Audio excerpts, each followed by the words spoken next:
Hey guys, I am getting ready to consign for my 4th time at Rhea Lana's, and I wanted to walk you through some of the steps that it takes to get your items entered in to the computer, and also physically what you have to do in order to get your items ready to bring to the consignment. I wanted to show you some things that you want to have on hand before starting entering things into your phone or computer. You'll want to have some hangers if you have clothes to sell, also some batteries for those toys that need them, and the tags here for putting on your items, and then also some type of Sharpie, masking tape. These are large pens that you'll need, and also some small pens.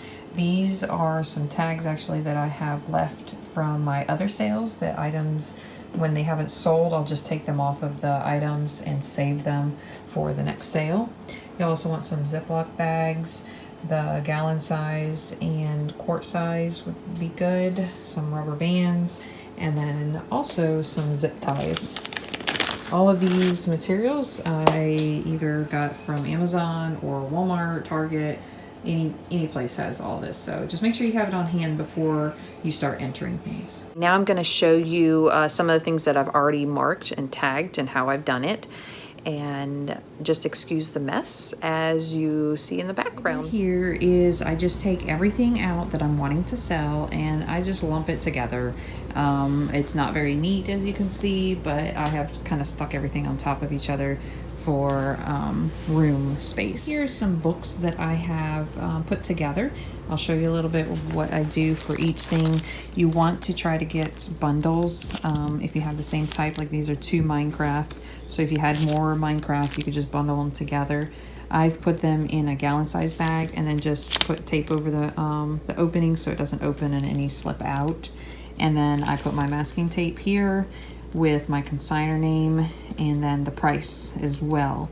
The price will be on the tag, but if it's on this masking tape, that way if the tag happens to fall off, they'll have my consignor tag and the price. These are hardback books, so I actually just bound them together with masking tape, and then also with the masking tape I just tape the tag here too, and again consignor and price. Here's like a big bundle, so these are all the same type of books in a big gallon size bag. Now if you just have one book, that is fine too. Here I had just one, so you just put your masking tape there with your tag and that will be fine as well. Here's another single book too. So if you don't have a bundle, then just put the tag right on the book. Okay, so a few things here. I won't show you everything specifically how I tagged it, but it's pretty general. Here is like a little stuffed toy that makes noise. I've actually pinned the tag into its ear, and then that's where your label will go here. But I also did put the masking tape on the back. Like I said, if the tag somehow falls off, you'll have this sticker here for reinforcement with the price and your consignor. So same thing for each one here. Here's some toys. This was a set, so that's where I used the zip tie so that they would be put together, and then I just put the tag on one part and then the label will go there too. But I also put masking tape on each one just in case they get separated. Here's some other things. I just put the tag here wrapped around and then the masking tape there. Some other toys here.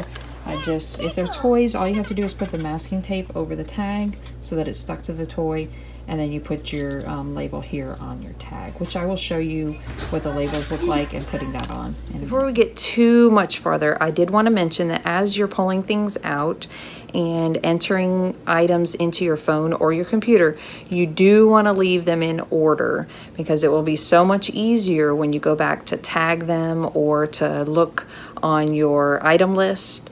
They'll be in order for you to just tag them right there, right next to each other. So say you're entering in Harry Potter books and then next you enter in Dr. Seuss books, you would want to leave them in order next to each other. And I'll get into the labeling and all that later, but I wanted to mention that as you're setting things out, leave them in order.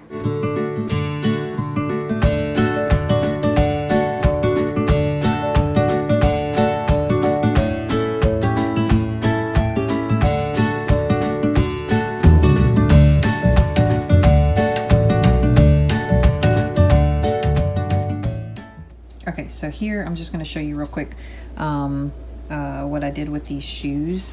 What I did is I got some zip ties and I just zip tied the shoelaces together, and then I put the tag around the shoelace as well, and that is there. And then also on the bottom, I put the masking tape with my consignor tag and the price as well. If you want, you can put them on both soles, but I think the zip tie will hold, so it won't probably break away. Also, here's an example. There was no place to zip tie these little slipper boots, so I didn't want to pin them either because the material's leather material. And I just put them in this Ziploc bag and put the masking tape over with the tag here and my consignor and the price there, which will also go on the tag there. I just wanted to show you real quick what I mean by order. I started over there with the little boots and I entered them in, so I put those first and then so on. After I would enter them, I just put them right next to each other, so that way when I print my labels, I will start over there and then go one by one. Instead of having to find them in the pile and dig them out, it'll just take a lot more time if they're not organized.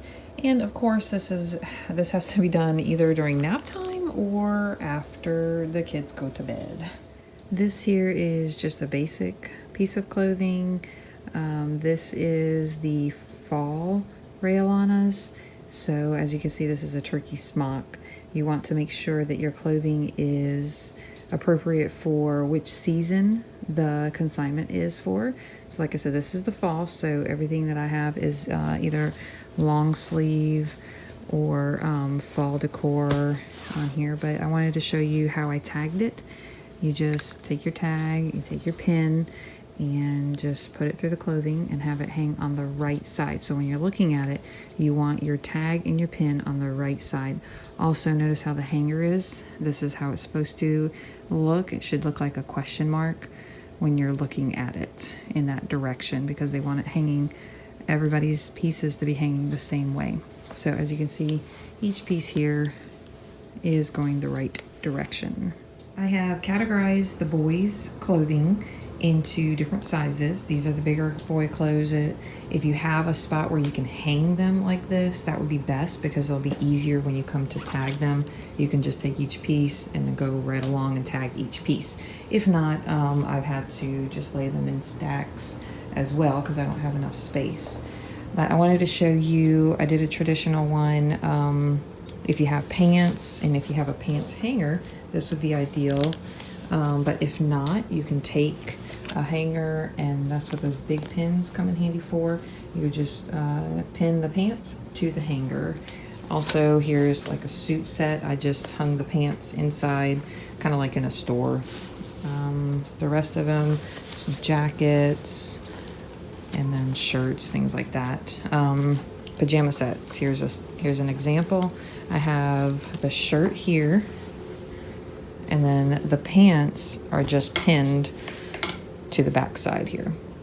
For the outfits, what you want to do is hang the shirt on the hanger, just like normal, and then the pants or whatever, the skirt or whatever it goes with, you're gonna go ahead and put it on the back side and pin them secure to the shirt and to the hanger.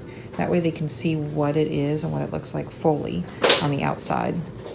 And also wanted to point out, if you have a shirt that's loose, like this one kept falling off, so what I did was I put a pin to the hanger, that way it wouldn't keep falling off. This is what your batch list will look like after you're finished. You will click the finish button, and then you can print out your item description list, which you will need when you go to consignment store. And then this is optional. You can print your labels at home, which I do because it does save time once I go there to drop them off. So the labels will be printed on these lists, these labels, and then you go ahead and you can put them on your tags.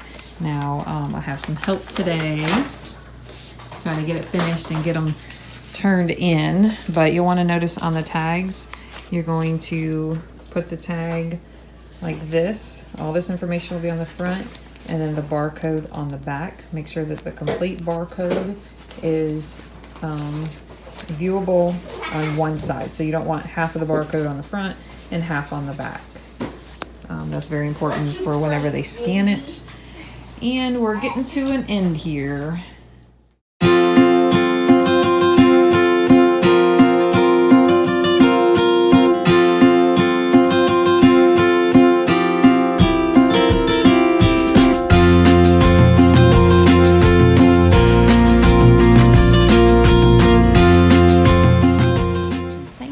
So much here. But anyway, this is the process that I've been doing. As I got here, I had to put everything on the rack, and then they went through it to make sure there was no stains and no holes, that everything worked if it was a toy or a baby item, and then you have to put it out actually yourself.